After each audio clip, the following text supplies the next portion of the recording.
What's up, Facebook and YouTube? They'll be coming live at you once again. Sorry, I've been offline for a few days, had some technical difficulties. I have a video of the footage from the Berto fight that we've been having a little bit of issue trying to upload and get that situated. Got some copyright things and stuff. Me and my lawyers got to get straight, so don't worry about it. I'll be coming showing you that raw footage soon. Had an opportunity to check out after the Pavliac fight, which he lost, of course. I checked out the 24/7 Part 2. Floyd Mayweather made some very interesting comments on there. He, of course, dogged Mosley, saying that he was saying he's not fighting for money and and this and the other. Let's break something down right quick. I've just became a member of the 24/7/HBO boxing group on Facebook. So my input right now is not just personal; it's very important. So I'm gonna come right at you. I got about 10 minutes. I'm gonna come straight at cuff. Floyd made the comment about he says that he is never going to admit that another fighter is better than him. Ali, Leonard, he's the greatest fighter in the history of the sport. I can't knock a guy for having confidence. That's just not the type of dude I am. But the disrespect that he's showing legends in this sport. Sure, he's undefeated, and of course they all have had losses, but the fat lady hasn't sang on your career yet, young Floyd.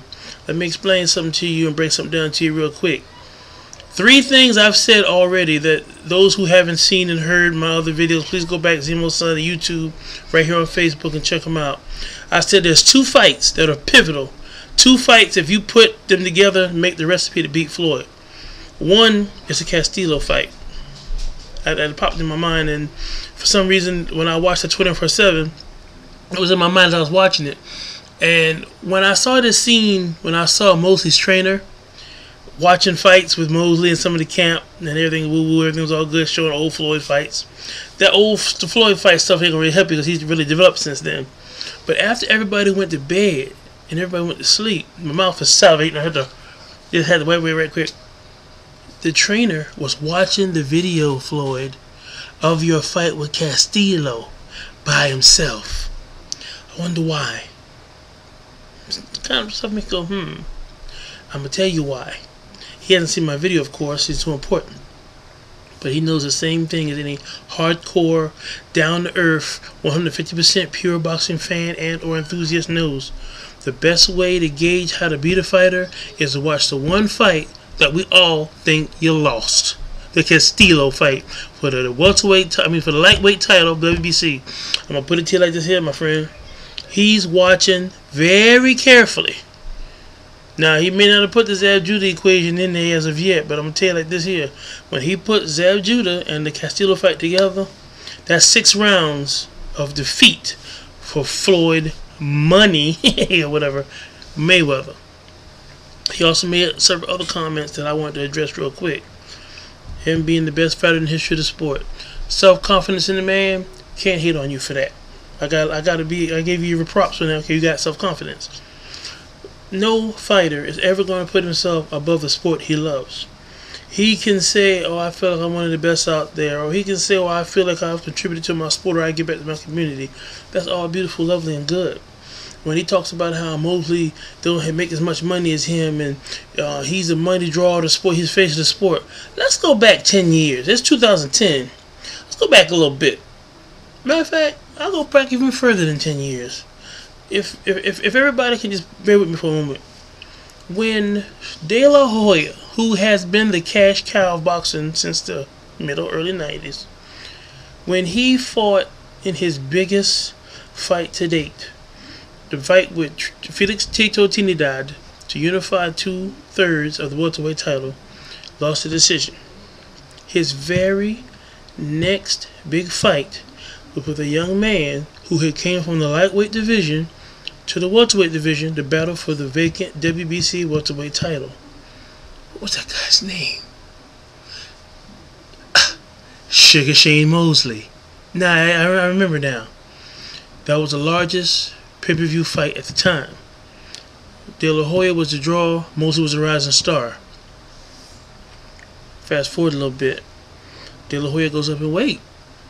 Has the unification fight with Vargas. Defeats Vargas. Beats the brakes off Vargas. Now Vargas out. Has 2/3 of the belt. Who's the very first person he wanted to fight to prove that he was the best? What was that guy's name? Sugar Shane Mosley. I remember now. Yeah, that's right. It was Sugar Man. And check this out. This is really going to show you something.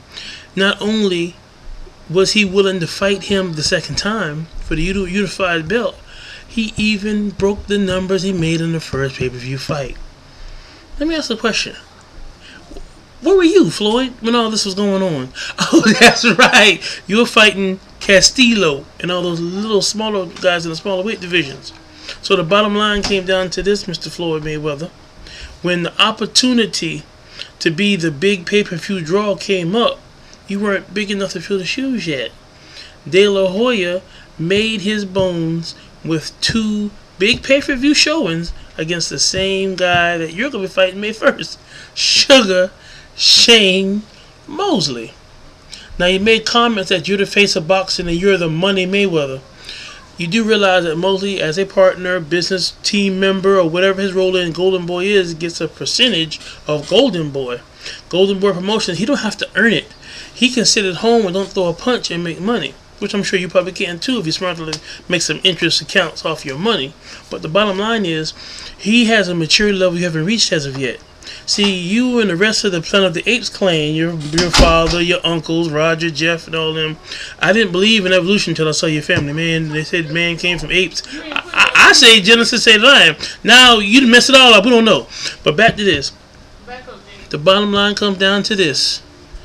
You have to understand that this man made pay-per-view records before you even could step up to that game.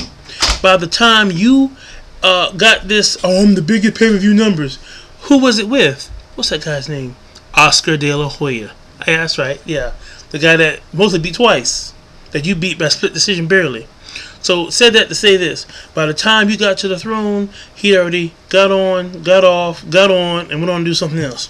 So the bottom line is, you can make the comment that you're the money draw. Mosley's already paved the path that you're following. You're not the first one to do this, and neither is he. So you can't be the greatest and the best of the best. You're like Evander Holyfield said about Riddick Bowe. You just next. You like Leon Spink say when they say, well, now that you've beat Ali, are you the greatest? You know, no, he's still the greatest. I'm just the latest. And you're going to be the latest too. The latest victim of Sugar Shane Mosley. And all I have to do is say one last little thing to you. How you going to keep your pants up after he takes your belt?